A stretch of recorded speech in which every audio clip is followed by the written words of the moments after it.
Olá, boa tarde, comunidade 247, começando aqui mais uma live agora com o nosso querido amigo Fernando Horta. Hoje uma correria danada, mas a gente vai falar de um tema muito importante, Horta, que é o letramento digital, combate às fake news e também sobre como o discurso político pode ser sequestrado nesse ano eleitoral. Tudo bem com você, Horta? Tudo bem, Atush, tudo indo, né? Acabei de passar pela manhã, pela tarde aqui, numa situação complicada, falei para o Atush, né? Minha esposa apareceu com dengue. É complicado avisar para as pessoas isso também, viu? Porque a guerra na Ucrânia, ministro caindo, ouro sendo pago no Ministério da Educação, problemas com relação a essas questões no mundo digital, mas a gente tem que lidar ainda com essas questões de mosquito, da dengue, tudo, principalmente num país que vem se desorientando todo, quer dizer, você não gasta mais dinheiro com a parte de saneamento básico e os cuidados, e aí a coisa vai se proliferando. Então, tomem cuidado. Muito importante, né? Porque as pessoas, quando só falavam de Covid, achavam que as outras doenças tinham desaparecido. Horta, eu acabei me atrasando um pouco para essa nossa transmissão, não fiz a divulgação como eu pretendia fazer, porque eu estava envolvido em algo extremamente grave, e eu vou aqui até compartilhar com o nosso público aqui agora, uma matéria que a gente acaba de publicar, que eu vou colocar aqui até para ser o gancho da nossa conversa. Um dos ganchos a gente vai falar sobre vários assuntos. Espera só um minutinho, estou pegando aqui a matéria. Acabou de entrar no 247 essa notícia aqui, ó. Somos dois bostas, diz o editor da Wikipédia, que ao lado de um anônimo da plataforma classificou o Brasil 247 como fonte não confiável. Esse rapaz se chama Rodrigo Padula, ele é um militante da campanha do Ciro Gomes e é um editor da Wikipédia, né? Você é historiador, você conhece muito bem a Wikipédia. Muitas pessoas tratam a Wikipédia como uma fonte para muitas informações, como uma enciclopédia. Por que eu estou mostrando essa notícia? Bom, ele fez essa iniciativa para nos classificar como não confiáveis, em seguida concedeu uma entrevista ao jornal O Globo, né? Então, essa agenda de atacar alguns veículos de comunicação e carimbá-los interessa a grandes grupos de mídia no Brasil. E nós procuramos, fizemos várias matérias, fomos descobrindo que ele tem uma intensa militância política em favor do Ciro Gomes, que ele também fez várias edições positivas na página do Brasil Paralelo, né, que foi um site acusado de fake news na CPI da Covid. E o que ele fez? Ele me procurou por DM. DM é uma mensagem direta no Twitter, em que as pessoas podem se comunicar diretamente. E aí ele começou a fazer várias questões, até um pouco um tom de ameaça, de certa maneira, e depois, tanto falou, eu recomendo que todas as pessoas leiam a matéria, e eu perguntei, cara, com que autoridade você se julga capaz de classificar como não confiável um veículo que tem jornalistas tais e tais, conselho editorial com tais e tais pessoas? E ele fala, fui eu e o Mike, nós somos dois bostas. Aí eu te pergunto, Horta, a Wikipédia pode ser editada por, entre aspas, dois bostas, usando a palavra dele? Pois é, Tush. Primeiro, boa tarde a todo mundo que nos segue, um grande abraço para todo mundo. A gente está trabalhando num tema muito importante que eu julgo, Tush, que deveria ser um tema tratado em questões de Estado, tá? Historicamente, todo o poder político dos tempos nas sociedades, ele se resume às pessoas que têm possibilidade de dizer o que é ou o que não é verdade. Nós, desde a antiguidade, nós dependemos desse tipo de coisa para conhecer o mundo. Notícias nos chegam, antes chegavam por mensageiros, hoje chega por internet. Mas, de qualquer forma, sempre tem que haver o crivo daquele que diz o que é e o que não é verdade. E isso é um poder político gigantesco. Isso é o que, de alguma maneira, as redes sociais e os algoritmos estabeleceram para si essa possibilidade e cobram dinheiro por isso. Quer dizer, quando o Google indexa efetivamente determinados sites no lugar de outros, o que ele está fazendo? Ele está dizendo, olha, esses sites são verdades, o resto que a gente não vai te mostrar, ela não existe. A questão da Wikipédia é que a Wikipédia tinha se pensado de uma forma diferente. A Wikipédia, ela, na origem da sua formulação, ela pretendia ser uma plataforma que fosse alimentada pela população de forma gratuita. Então, você é um estudioso sobre determinada questão, por exemplo, sobre Carlos Magno, você é professor, doutor e fez tese sobre isso, então você vai lá e escreve, modifica, adiciona, questiona o verbete Carlos Magno na Wikipédia. Quando a Wikipédia começou, ela era muito rasa do ponto de vista, porque as contribuições vinham muito pequenas. De uns 6 ou 7 anos para cá, ela vem se adensando. Mas esse adensamento veio também com uma perspectiva de capturar a Wikipédia, capturar esses espaços para interesses político-econômicos, como nós vimos, por exemplo, durante o processo do impeachment. A partir de 2016, se vocês olharem, vários perfis de políticos, inclusive da presidenta Dilma Rousseff, eram alterados diariamente e houve, inclusive, uma série de escândalos demonstrando que algumas dessas alterações vinham de dentro do próprio Palácio do Planalto a partir de 2018. Quer dizer, depois da eleição de Bolsonaro, o Palácio do Planalto passou a efetivamente alterar verbetes de dentro da Wikipédia. O que a gente tem que perceber, efetivamente, é que isso é um problema seríssimo, isso é uma questão grave, isso é uma questão de Estado, que devia estar sendo pensada efetivamente pelo governo, e em seguida perguntar para a Wikipédia qual é a posição dela, porque se usando os termos deles, né, se dois bostas podem decidir o que é verdade ou não, o grande poder político da nossa sociedade está em risco. Exatamente, eu acho que esse é um ponto fundamental. Agora, Fernando, olha só, você como historiador, como é que você lia a Wikipédia antes desse evento? Eu acho que muitas pessoas já tinham desconfianças. Ao mesmo tempo, quer dizer, muitas pessoas editam essas páginas de boa fé, né? Então, queria te perguntar como é que essa questão é colocada para você. Vamos lá. Cada verbete da Wikipédia, ou pelo menos cada estrutura de verbetes, que às vezes eles têm verbetes, né, um indexado no outro, eles têm que ser avaliados de forma diferente, entendeu, Atush? Tem verbetes que são muito, muito sólidos e tem verbetes que não. Agora, como é que você, né, que é um consumidor de internet numa boa, de repente um engenheiro, um farmacêutico, alguém que não tem conhecimento específico sobre as coisas, como é que você pode efetivamente verificar a qualidade daquela informação que você está recebendo? A Wikipédia, ela preza muito pelas fontes, ela sempre se estruturou de uma maneira científica, então ela preza pelas fontes. Então toda afirmação, ela precisa ter fontes efetivamente que digam para aquilo ali. E você precisa ter um número de fontes selecionáveis dentro da sua vida que você considera confiáveis ou não. Daí, por isso, a importância, efetivamente, do que esse senhor tentou fazer de colocar o 247 como fonte não confiável. Então, o que eu aconselho? Há 10 anos atrás, se um aluno meu de universidade fizesse um trabalho baseado na Wikipédia, eu literalmente não receberia e ainda daria nota mínima para ele.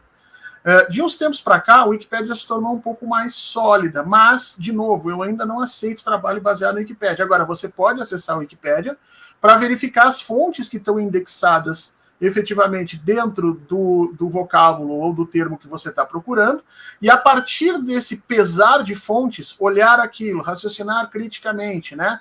Questionar a fonte por ela mesma, depois questionar ela dentro do contexto histórico, dentro do contexto de outras fontes. Nós temos várias técnicas na história que a gente utiliza para fazer isso, que eu acho que devem ser, inclusive, técnicas que o próprio pessoal do jornalismo deve ter também, porque a gente trabalha com alguns tipos de conhecimento muito semelhantes. Mas você vai precisar fazer isso. Isso é que é interessante as pessoas compreenderem. O mundo digital, ele nos tornou, de alguma maneira, semi-analfabetos, né? Porque no mundo real, nós tínhamos construído uma série de padrões de comportamento e educacionais que nos permitiam saber o que era verdade e o que não era. Ou, pelo menos, o que era mais confiável do que não era confiável. Quer dizer, a gente andava no meio da rua, na cidade, tinha lá um cara com uma Bíblia gritando no meio da praça, você sabia que aquele cara necessariamente não precisa ser ouvido, né? Por quê? Porque você tinha criado esse tipo de possibilidade. Você, no seu dia a dia, se você quiser saber sobre engenharia, você vai conversar com um engenheiro da sua confiança. Se você quiser saber sobre economia, você vai conversar ou vai tentar ler um jornal que seja especializado em economia. Quando o mundo digital estourou, a proliferação de fontes foi tão grande que provocou uma grande confusão na população. E essa confusão acaba aturdindo as pessoas até o dia de hoje. A minha câmera está meio bêbada. Deixa eu mudar aqui um pouquinho a luz para ver se ela para, senão o pessoal começa a enjoar aí. Vamos ver se melhora agora. Não, de vez em quando ela dá umas bebedeiras, acontece seguindo nas lives.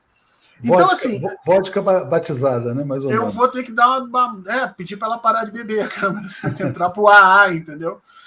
Mas voltando, a gente precisa desenvolver isso para o mundo digital. Algo que já estava pronto no mundo físico, onde a gente escolhia efetivamente as fontes baseado num critério de legitimidade que foi construído historicamente, no mundo digital se perdeu. E o grande problema, Tush, é que essas figuras perversas que você deu o azar de travar, o azar ou a sorte, né? porque talvez o 247 também tenha um trabalho fantástico aí de expor esses absurdos e essas pessoas perversas que estão fazendo isso e tirá-los efetivamente da posse desse poder supremo de definir o que é verdade e o que não é verdade, porque isso realmente é um verdadeiro absurdo. Agora, do ponto de vista dos usuários, Atush, as pessoas têm que entender que nós vamos ter que aprender a fazer isso aos poucos dentro do mundo digital, senão a gente vai sempre continuar caindo em fake news, pós-verdades e mesmo nessas manipulações silenciosas, porque o que me impressiona a respeito desse rapaz é que ele provavelmente vem fazendo isso já há algum tempo. Essa não é a primeira vez e esse é um poder silencioso que não pode ficar na mão de uma criatura que se autodenomina claramente um bosta. É muito importante, e assim, eu insisti muito nesse tema, né? Algumas pessoas, Fernando, disseram que eu estava exagerando, que eu estava falando em causa própria. E eu falei que não, porque na verdade não é um ataque ao 247. Eu via muito mais como um ataque à própria Wikipédia, porque a Wikipédia ela tem um princípio que é a da neutralidade, a da busca da verdade como construção coletiva, né? E, ao mesmo tempo, é um ataque à sociedade brasileira também, porque, por exemplo, se um site, no nosso caso, é classificado como não confiável porque tem determinada posição política, né? E vários jornais, veículos de comunicação no mundo têm posicionamento político, o New York Times, por exemplo, defende, faz editoriais a cada eleição, evidentemente, é uma ameaça a todo aquele que ouse se colocar, por exemplo, como defensor da ideia de que a candidatura Lula é melhor para o Brasil. Então não era um ataque ao 247, é um ataque à noção de verdade, é um ataque ao jornalismo, à liberdade de expressão, é um ataque à sociedade brasileira, à Wikipédia e ao campo popular no Brasil. E aí a gente vai entrando nessas brigas. Uma coisa que me chamou a atenção também é nesse ambiente conflagrado que a gente vive na imprensa brasileira, é quase como se fosse um cada um por si, viu, Horta? É tipo assim, a gente, óbvio que a gente teve apoios muito importantes, a Associação Brasileira de Imprensa, destaco, mas entre os jornalistas parece que reina um clima de crocodilagem. É tipo assim, olha, salve-se quem puder e dane-se. E aí, nesse cenário, isso favorece a ação dos oportunistas, né, das pessoas que queiram eventualmente lucrar nesse ambiente de caos, que eu acho que é isso que estava acontecendo. Quer dizer, como é um ambiente caótico, ele até fala, o diálogo é muito interessante. Tem gente que chegou agora na matéria, eu vou botar depois. Ele fala, não, aqui na Wikipédia cada um publica o que quer, a hora que quer. Não precisa ter formação alguma. Porque eu perguntei para ele, qual é a sua formação?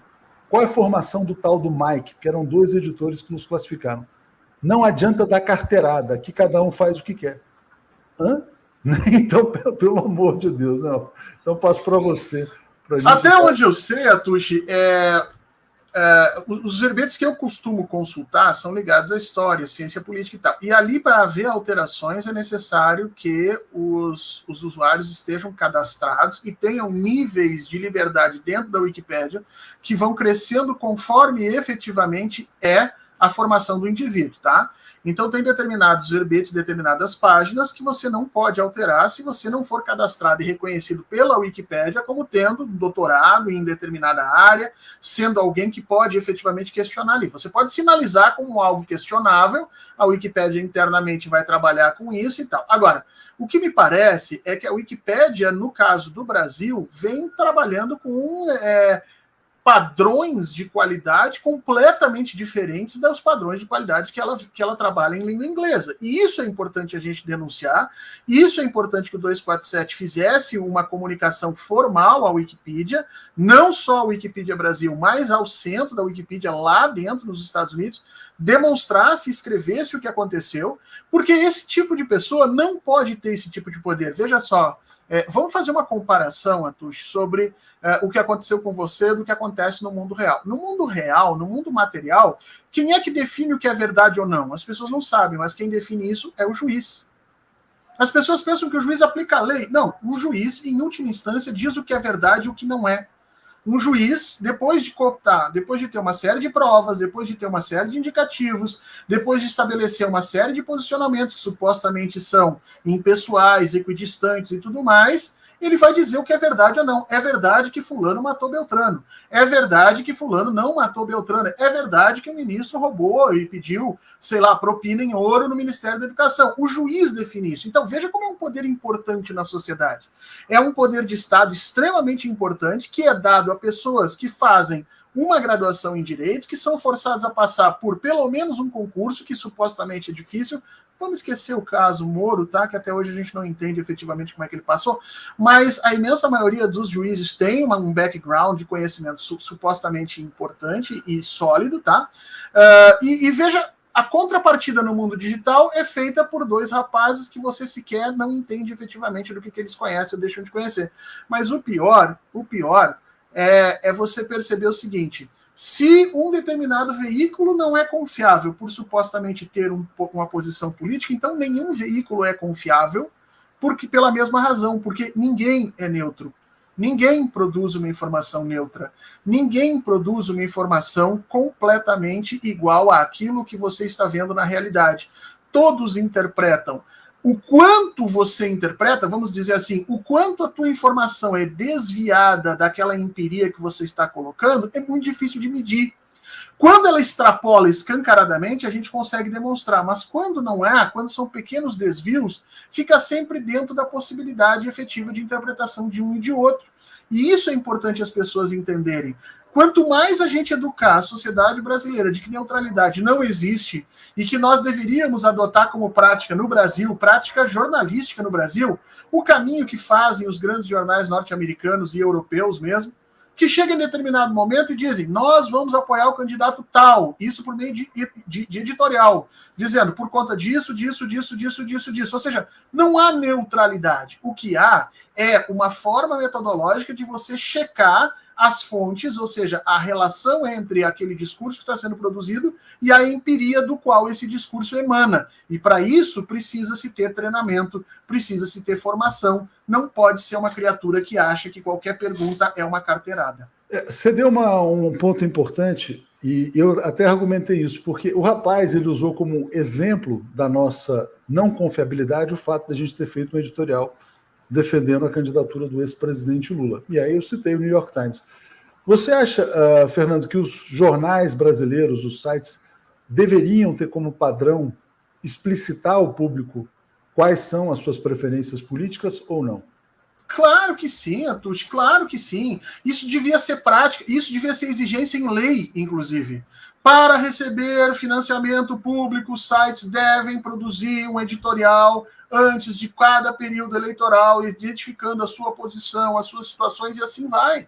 Porque não há nenhum problema você ser conservador, não há nenhum problema você ser liberal, não há nenhum problema você ser neoliberal. Claro que esses são campos políticos que nós combatemos, Atush, mas não há um problema em defender essas ideias. O problema é você defender essas ideias vendendo à população que você não está defendendo, porque daí você passa o que nós chamamos de percepção por contrabando, ou seja, você incute uma série de percepções na cabeça da pessoa sem necessariamente dizer que está fazendo isso e sem necessariamente mostrar a ela que existem outras opções. E aí você cria o que nós chamamos aqui no Brasil e conhecemos muito bem, que é esse gado, né? Que onde toca o berrante, o gado se vira e sai caminhando, tocando, mugindo do mesmo lado. Então devia ser uma prática do jornalismo brasileiro. E uma prática extremamente ética, caracterizada aí no mundo inteiro. É assim que funciona. É só aqui que a gente defende essa neutralidade tosca.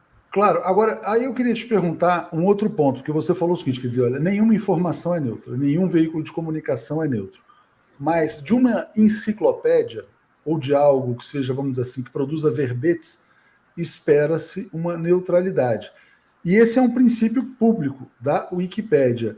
Então, é curioso, esse é um ponto interessante, porque como é que e a gente sabe muitas vezes, né, quer dizer, você pega assim, quer dizer, muitas pessoas tinham a Barça em casa no passado. Quem tinha mais dinheiro até tinha a enciclopédia britânica.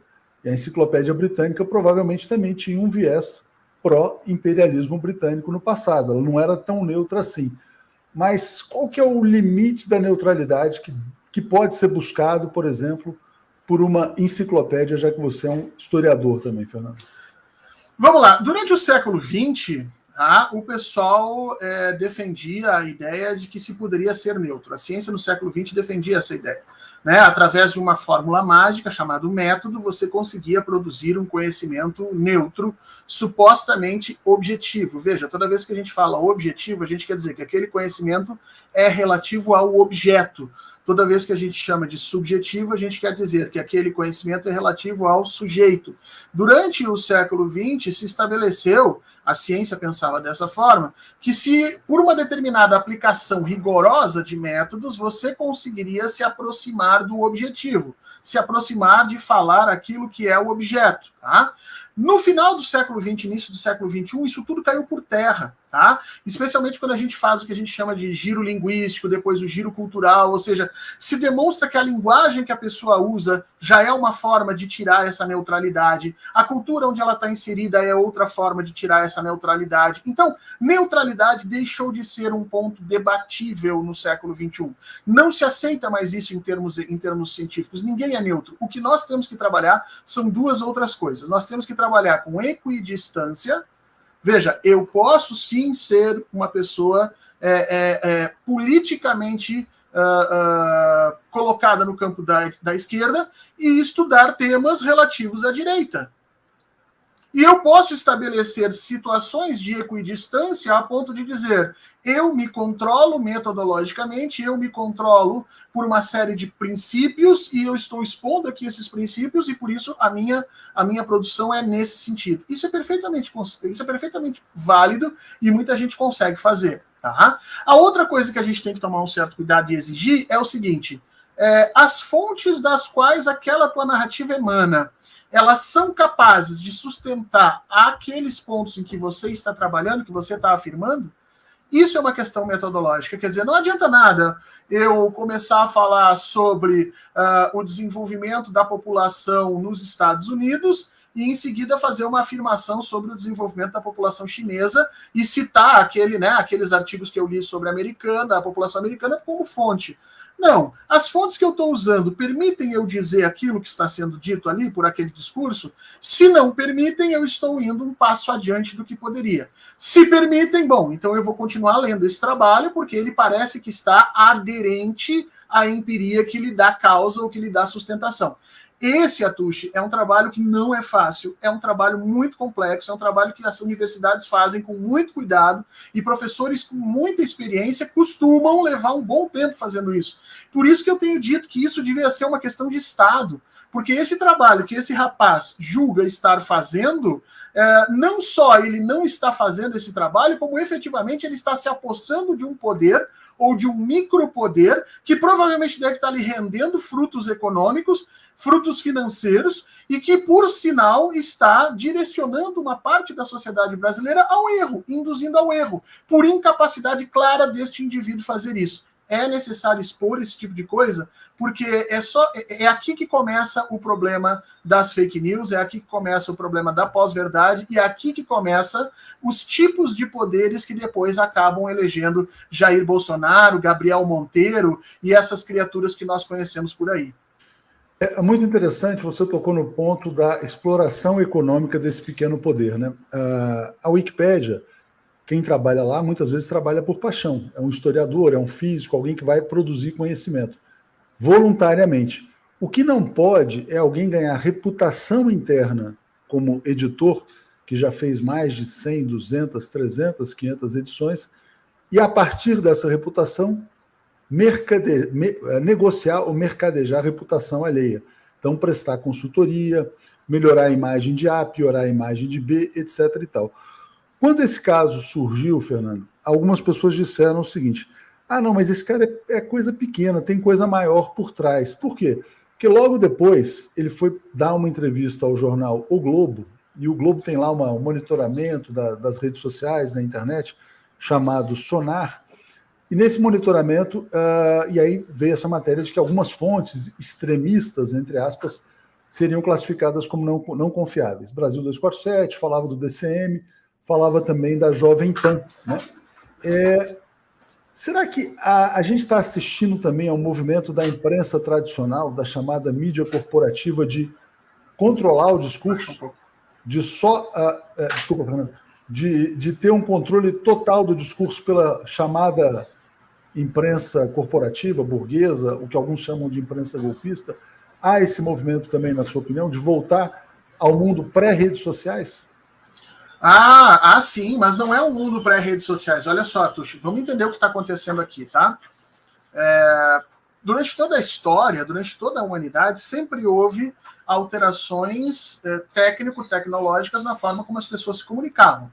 A primeira e mais básica dessas alterações é exatamente o surgimento da escrita, né? Algumas pessoas dominavam, outras não. Aquelas que dominavam tinham vantagem sobre as que não dominavam. Falavam, impunham leis, construíam relatos históricos, montavam narrativas. O resto tinha que seguir aquilo ali. Aos poucos, essa tecnologia vai sendo dominada por outros indivíduos. E assim sucessivamente. Nós vemos isso com a imprensa, nós vamos ver isso com o rádio, com a televisão. E hoje nós estamos vendo com a internet. Então, nesse momento, há uma alteração sensível no processo de técnica e tecnologia que impacta na forma como os indivíduos se comunicam, ok? Dominar essa tecnologia significa reter poder político. É por isso que os algoritmos hoje fazem o que fazem, é por isso que o Facebook está bilionário, o Google bilionário. Por quê? Porque dominam a informação.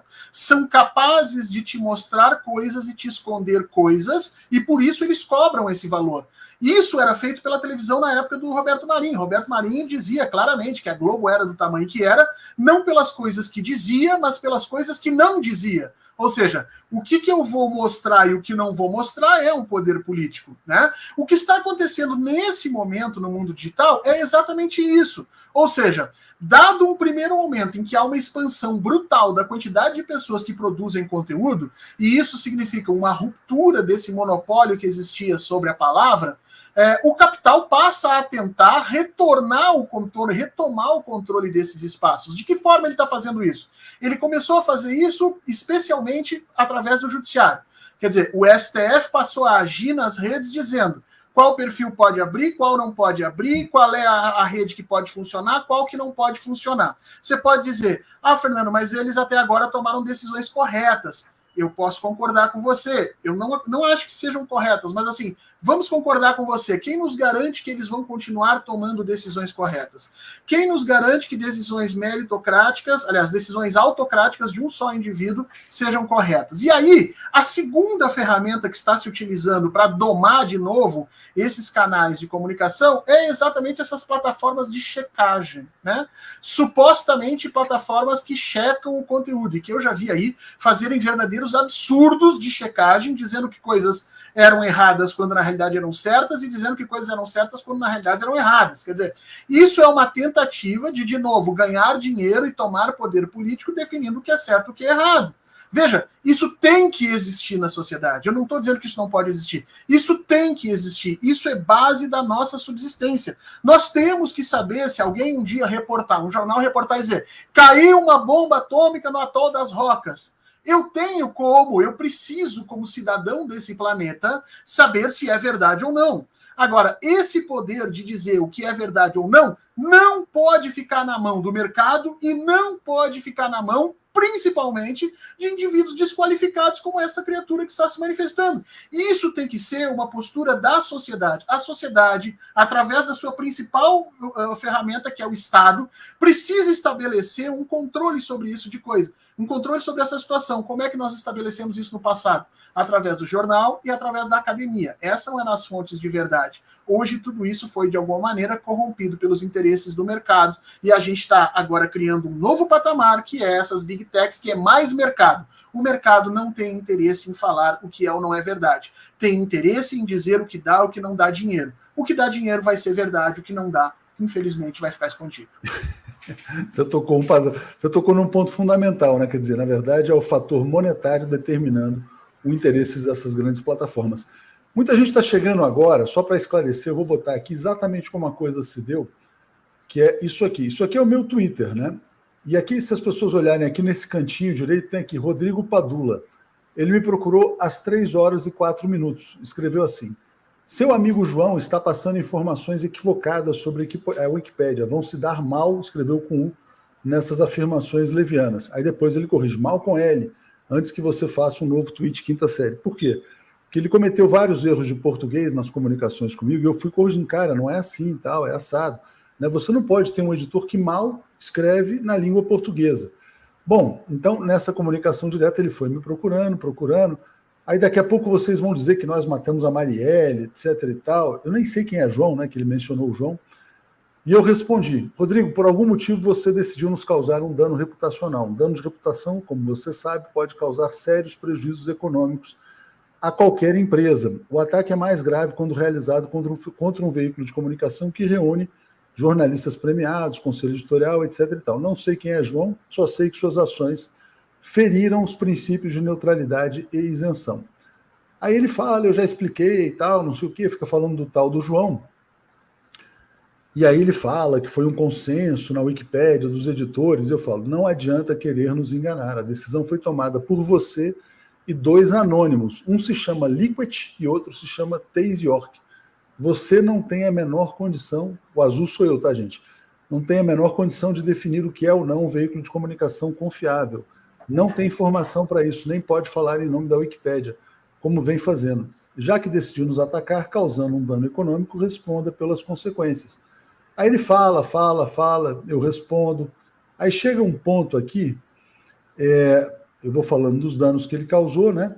Fala, aí ele parte para ameaça, dizendo: você escolheu o inimigo errado, vai se dar mal, coisas desse tipo, né? Enfim, tem até momentos, Fernando, que parece que ele está propondo algum tipo de negociação. É muito estranho, Eu recomendo que as pessoas leiam a matéria, eu vou botar na descrição. Eu não duvidaria, Tuxi, porque essa criatura certamente se assenhoreou desse poder aí para ter vantagem financeira para isso. Eu vendo essa possibilidade para quem quiser, para o Ciro, para o Lula, para o Bolsonaro. Ele até fala, por exemplo: olha, o Brasil que o Paralelo estava num caminho errado e depois se acertou, foi mais ou menos isso, né? Aí, enfim, a gente vai falando. Aí eu pergunto assim: que diálogo você propõe depois de nos causar um dano reputacional, econômico e conceder entrevista ao Globo, um dos maiores jornais do Brasil? Aí vou continuando, tal, que ele fala: estou aberto ao diálogo. Quer dizer, um cara te ataca, é muito estranho, né? Alguém te ataca, te chama de não confiável, coloca isso no mundo, vai ao Globo e agora fala: estou aberto ao diálogo. Que diálogo que ele quer, né?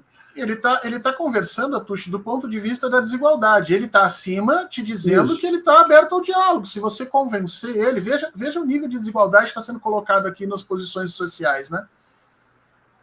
Exatamente. Ele falou: agora eu posso... É como se ele dissesse o seguinte: olha, eu criei a dificuldade, posso vender a facilidade. É o velho jargão, né?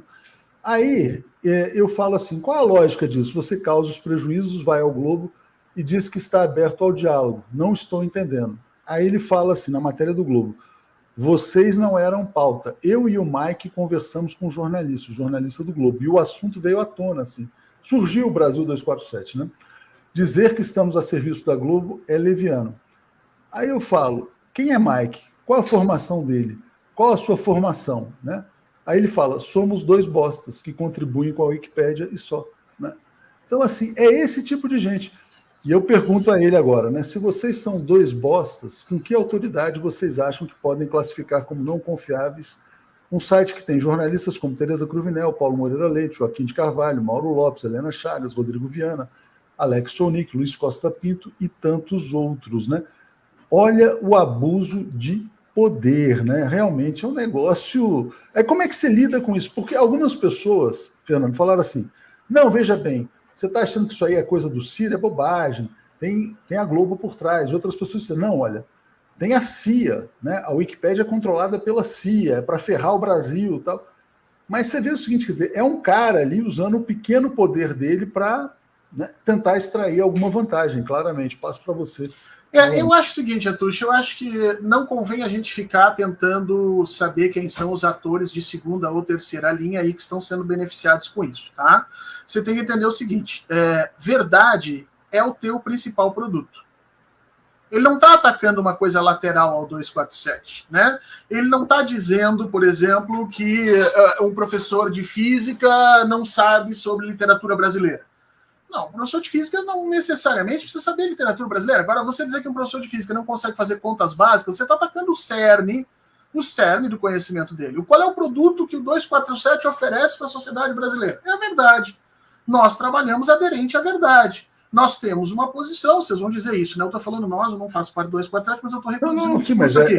Né? Quer dizer, você está reproduzindo um discurso dizendo assim, nós vamos reportar a realidade a partir da nossa percepção, com determinados valores que estão claramente dispostos para o nosso público, tanto que as pessoas reconhecem que essa é uma mídia progressista, uma mídia enquadrada efetivamente com uma posição política clara. O que deveria ser visto como uma vantagem e não um demérito. Né? Isso é muito bom. Agora, quando o cara chega e diz vocês não são confiáveis, ele está atacando o cerne do teu trabalho. Isso não é uma coisa menor, entendeu, Tuxo? Eu acho que vale um processo de perdas, de danos morais contra esse cara e contra a Wikipedia. É importante entrar contra a Wikipedia, especialmente nos Estados Unidos, para que ela venha a abrir e tornar transparente quais são os critérios que são utilizados para que as alterações dentro dos verbetes da Wikipédia sejam produzidos. E se os critérios são iguais na Wikipédia em português àqueles que são utilizados na Wikipédia em inglês. Tá? Isso é muito importante, porque o que me parece é que uma curriola se adonou porque conseguiu durante algum tempo fazer algum tipo de correção. E, gente, vamos combinar o seguinte, ó. Tem gente que faz edição de comentários na internet que se referem exclusivamente a questões linguísticas. Botam uma vírgula, modificam uma palavra, alteram uma determinada fonte, linkam com um outro determinado artigo. Não produzem absolutamente nada de substancial. Então, quando a pessoa diz assim, não, eu tenho mais de 300 alterações na Wikipédia, podem ter sido 300 vírgulas que o cara mudou. Estou dando aqui para você ver que isso não é um padrão específico. Agora, se essa é a forma como a Wikipédia seleciona quem vai efetivamente produzir conteúdo, então é importante que a sociedade brasileira saiba disso, porque no fim, quem não é confiável é a Wikipédia em português.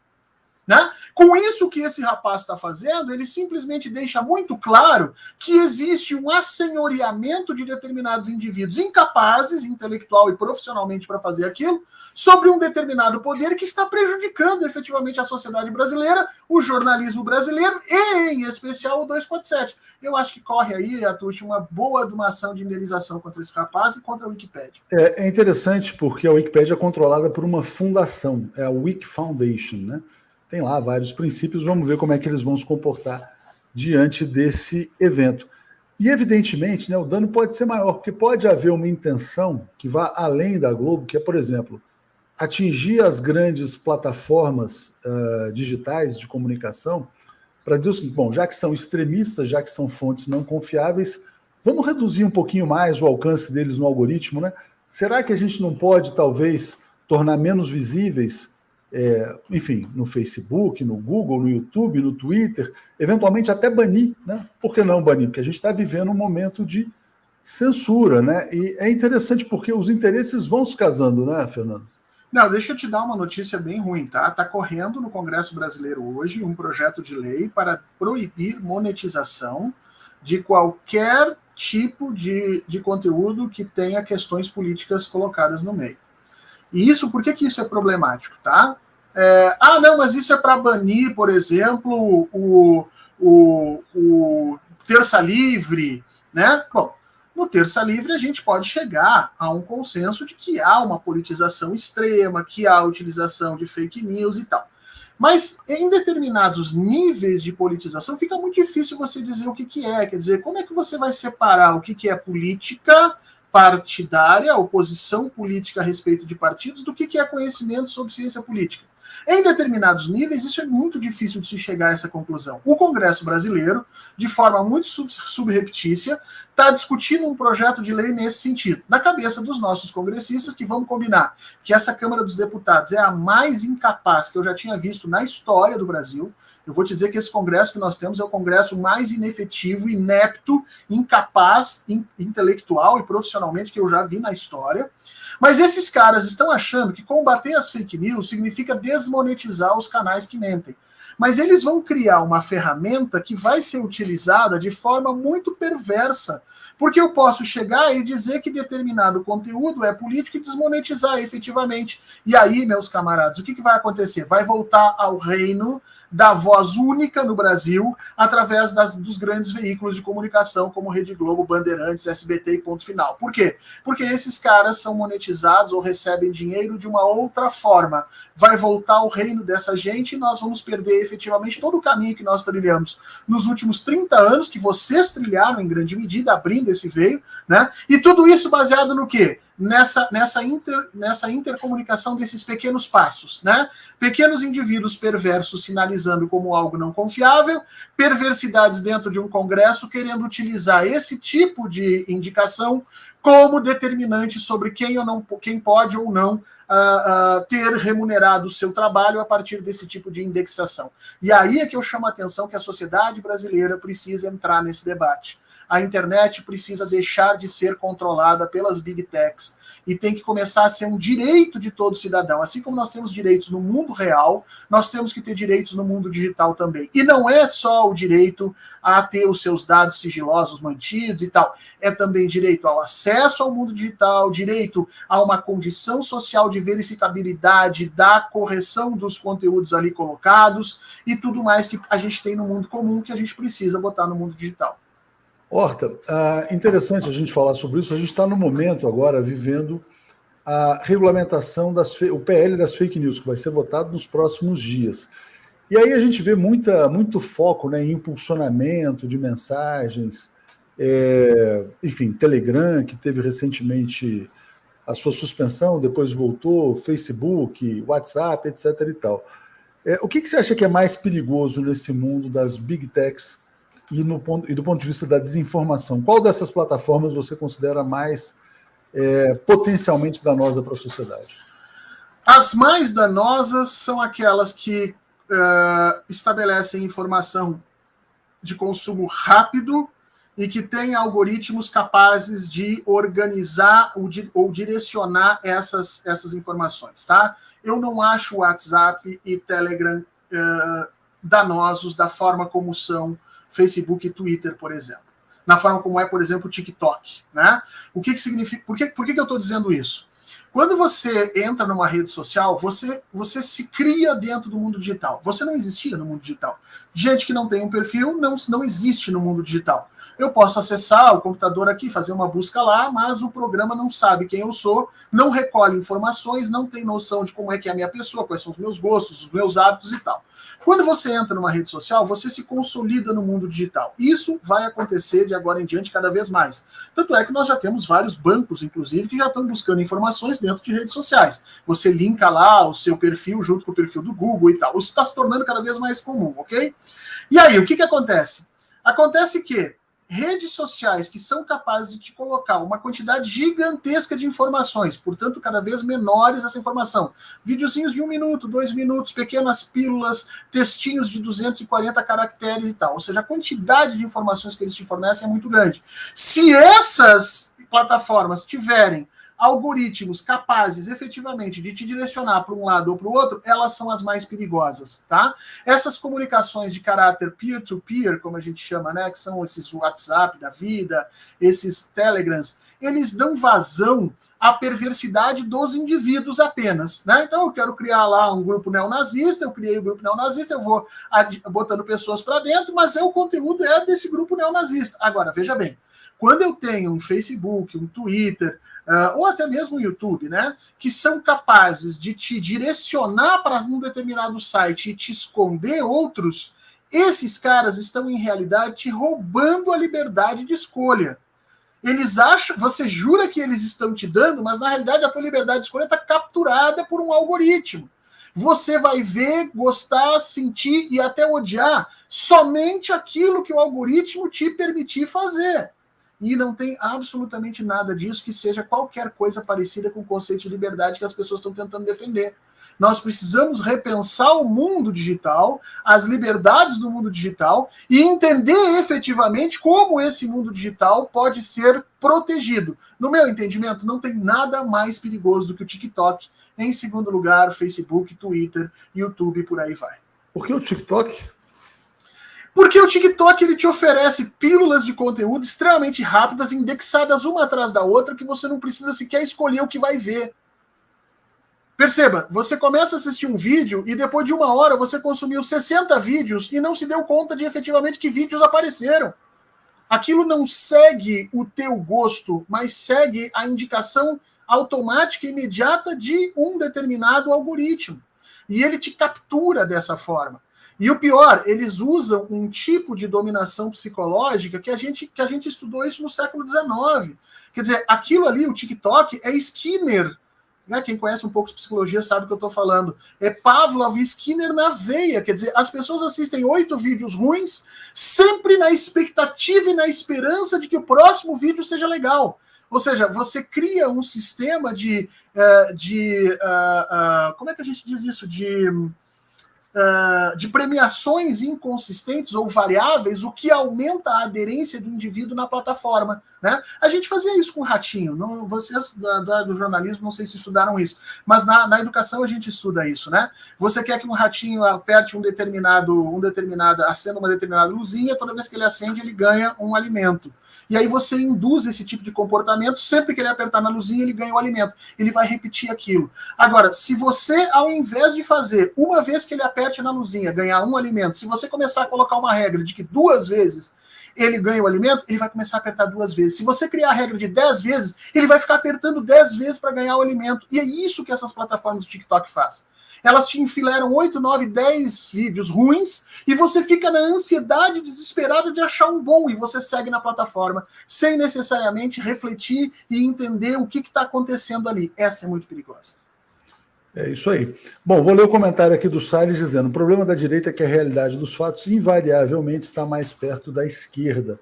Assim é preciso manipular a informação. Aliás, até voltando nesse episódio, tem uma entrevista com os donos do Brasil Paralelo, né, aquela produtora que era ligada ao Olavo, diziam que era ligada ao Olavo de Carvalho, em que ele fala, não foi duro para a gente melhorar a nossa reputação na Wikipédia, porque esses caras lá que editam, os historiadores em geral são de esquerda, eles falam isso. Não são de esquerda. Os historiadores da Wikipédia, até onde eu sei, são historiadores sérios. Os verbetes que eu conceito são sérios. E não tem um vídeo desse Brasil Paralelo que passe num crivo de alguns historiadores especialistas, minimamente especialistas no tema.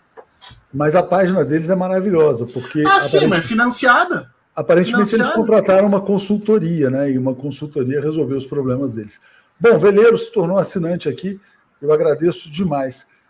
Fernando, olha só, como é que você acha que vai ser o grau de baixaria na eleição presidencial? Como é que as pessoas têm que se preparar para tentar, na verdade, ter um mínimo, né, de rigor na busca por informações?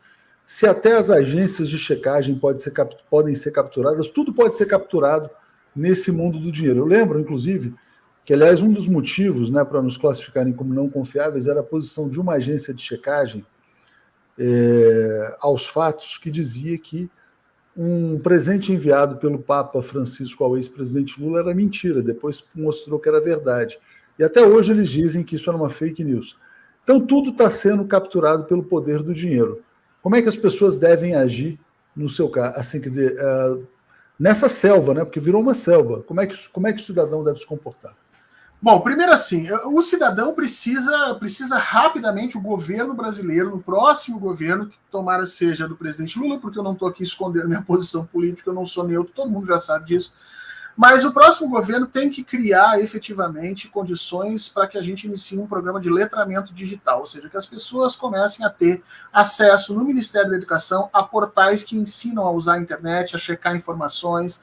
Eu acho que nós precisamos criar um imposto sobre essas grandes empresas e o que elas lucram dentro de conexões advindas do território nacional para financiar empresas de checagem ligadas a universidades. Nós tínhamos que criar uma lei isso. Então, a USP vai criar uma empresa de checagem dela, a URGS, o FMG, né, que seriam formas dessas universidades, inclusive, terem condições de se financiar. E uma parte desse imposto que essas grandes plataformas iam pagar vai ser para pagar essas essas agências de checagem, mas elas não vão escolher qual é a agência de checagem que esse dinheiro vai ir, exatamente para que nós tenhamos uma equidistância, tá? Então nós precisamos que a sociedade brasileira comece a entender que esse é um ponto central e básico que precisa ser endereçado, ou seja, precisa ser atendido, precisa começar a ser pensado pelo Estado brasileiro. Agora, do ponto de vista das campanhas, Atush, eu acho que as campanhas de esquerda precisavam criar um site centralizado com algum tipo de criação chamada Desmistificando, ou Veja que é Verdade, e colocar ali um grupo de 40, 50 pessoas trabalhando dioturnamente para ir desmistificando cada uma das coisas que vão aparecer durante a campanha. Tanto no Telegram, quanto no WhatsApp, quanto na mídia real. E isso tem que ter gente específica para trabalhar. Isso tem que ser um trabalho incansável. Isso só vai se conseguir, porque isso vai custar caro, mas é necessário fazer. Espero que as campanhas de esquerda entendam, que eles se reúnam e formem um grande site com uma grande equipe de pessoas que façam esse trabalho diariamente, tá? E porque nós vamos precisar de um norte nessa campanha. Essa campanha vai ser a mais suja dos últimos, 30. Se você achou que a campanha de 2018 foi suja, a campanha de 2018 vai parecer uma canção de ninar perto da campanha de 2022, tá? Especialmente se o cenário eleitoral continuar do jeito que está. Porque faz 8 meses, 6 meses que o cenário eleitoral brasileiro está travado.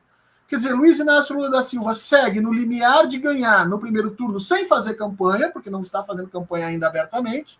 Enquanto isso, você tem uma terceira via que não sobe de jeito nenhum, não interessa quem é que eles botem ou tiram, e o Bolsonaro junto daquele mesmo grupo que sempre apoiou eles, entre 23% e 27% da população, que o Bolsonaro pode espancar um cachorrinho e isso ser gravado, que eles não vão mudar de opinião. É uma galera fiel ali que vai morrer com ele. Ou seja, nessa situação, você vai ter a utilização sórdida das redes. E como nós fazemos isso? Não dá para confiar na justiça brasileira. Já não deu para confiar lá em 2018. Vamos lembrar que em 2018 houve um pronunciamento no domingo que a ministra Carmen Lúcia e a ministra Rosa Weber fizeram um papelão que vai ficar na história, sentadas do lado de 2 generais a dizer que a eleição de 2018 tinha sido limpa, maravilhosa, quando nós sabemos que foi uma fraude em cima da outra. E isso vai acontecer de novo. Não dá para confiar nessas instâncias. Nós vamos jogar o jogo deles. Então, o que é o jogo deles? É combater as fake news uma atrás da outra. Cansa, é difícil, é complicado, mas tem que ser feito. Se não fizer isso, nós vamos perder essa onda de novo. E aí sim, a partir da nossa militância no campo real, tendo um norte, né, tendo um site, um local onde elas podem verificar e replicar, a partir daí criar redes de segurança que vão passar os conteúdos corretos, e aí um grupo de advogados que vai a cada momento entrar no TSE e poluir o TSE inteiro com pedidos de explicação e de indenização e de retirada de determinados sites. Vai ser uma briga de foice no escuro, Atush. Não, muito importante. E, Horta, eu queria te perguntar o seguinte, você acha que você falou, essa campanha de 2022 vai ser mais suja do que a de 2018, mas você acha que o brasileiro está mais preparado hoje do que há 4 anos? Não. Ainda não? Não, nós não. Veja, os últimos 4 anos foram 4 anos de desespero, onde o brasileiro não conseguiu pensar em outra coisa que não em sobrevivência. Os 2 anos da pandemia, literalmente a gente pensou nisso. Nos 2 anos anteriores, nós estávamos ainda embasbacados, estava acontecendo. Não tem um brasileiro, Atush, só você parar para pensar, que tenha conseguido tirar tempo seu para projetos pessoais. Não, eu vou aprender alguma outra coisa. Não, está todo mundo desesperado. Ou seja, a nossa sociedade hoje está muito mais vulnerável a essas atrocidades digitais do que estava em 2018. Além do que, Atush, a tecnologia avança numa velocidade absurda. Ferramentas que não estavam disponíveis em 2018 estão disponíveis em 2022. Essas coisas vão ser sempre pior, vão ser sempre mais complicadas, vão ser sempre mais agressivas à nossa individualidade, à nossa democracia. Isso, gente, a Europa está pensando e se organizando por uma guerra há 4, 5, 6 anos. Só para você ter uma ideia, na Europa está se chegando a determinadas conclusões, como, por exemplo, que as redes sociais têm que ser desligadas 15 dias antes das eleições. Tem uma coisa que eu acho que não sei se você já viu, os institutos de pesquisa, eles apontam um determinado buraco que eles chamam de o período escuro, né? Que vai daquele dia que você proíbe qualquer tipo, o último dia que você pode fazer propaganda política até o dia da votação, né? Entre o último dia que você pode fazer propaganda política e o dia da votação são 48 horas. Nessas 48 horas, ninguém pode rebater nada e as redes sociais funcionam. Muito prognóstico dos institutos de pesquisa foram alterados em 48 horas pela força das redes, gente. Aliás, pela quantidade de mentira que foi criada nessas 48 horas. Tem um artigo, Fernando, muito importante no Brasil 247, do Mário Vitor Santos, que já foi ombudsman da Folha, dizendo que é altamente suspeita a mudança no comando do Datafolha que aconteceu há poucas semanas, né? Então é importante que as pessoas saibam disso também. Quero agradecer ao Eric, que se tornou assinante, a Iuna também. Vou ler aqui alguns comentários finais, porque já vai começar o Boa Noite 247. A gente encaixou essa live aqui diante da urgência do tema. Vou ler aqui, ó. A Laura Lima está dizendo: este é o canal contra notícias falsas, pt.org.br/verdade na rede. Rafael afirmou: não confio na Wikipédia brasileira, mas confio na de Portugal. Quero fazer um apelo também, quem ainda não é inscrito no canal do Horta, é só escrever bit.ly/canal do Horta, um dos melhores canais do Brasil. Horta, vou te passar para fazer uma palavra final, você tem 2 minutos antes da gente passar para o Boa Noite 247. Atush, meu cara, eu queria te agradecer a oportunidade primeiro que você tem de ouro para se tornar uma das pessoas que vai efetivamente poder puxar essa discussão e levar às autoridades, tá? Não espere efetivamente qualquer tipo de trabalho de parlamentares, não espere qualquer tipo de apoio, faça com que o 247 possa efetivamente ser quem traz essa discussão, porque o poder de definir o que é verdade ou não, quem é confiável ou não, foi exatamente o que terminou elegendo Jair Bolsonaro, foi exatamente o que terminou construindo esse enorme e absurda rede que nós temos de mentiras que sustentam esses governos. Então, eu preciso que você puxe essa questão e que nós entendamos que a solução para isso não é o mercado entrar nessas questões, porque ele já está. A solução é a sociedade democrática criar e se perceber como necessariamente responsável por zelar pela qualidade das informações, pela transparência das informações e, mais importante, Atushi, pela diversidade das informações nas redes, que isso é muito importante. Não adianta nada a gente ter redes livres com só 2 ou 3 empresas que comandam 90% de todo o tráfego de informações lá dentro. Hoje, quando a gente fala em imprensa livre, o conceito não é mais a liberdade do jornalista de escrever o que quiser, mas é sim também, e mais importante, a diversidade das informações que nós estamos tendo.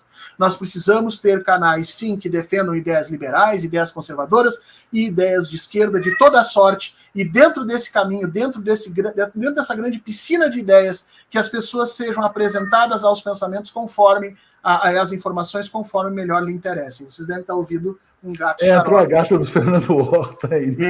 Um gato xarope aqui. Mas eu quero agradecer demais e pedir de novo, se inscrevam no canal do YouTube do Fernando Horta, por gentileza, é só procurar lá canal. Quem não quiser pegar o bit.ly aqui, o encurtador, pode entrar lá no YouTube e procurar Fernando Horta canal e vai achar. Tá na descrição do vídeo também. Horta, muito obrigado a você. Vamos todo mundo então acompanhar o Boa Noite aí. Dá comida pra gata aí, Horta. Tá, muito obrigado. Grande abraço. Gata tá com fome, valeu.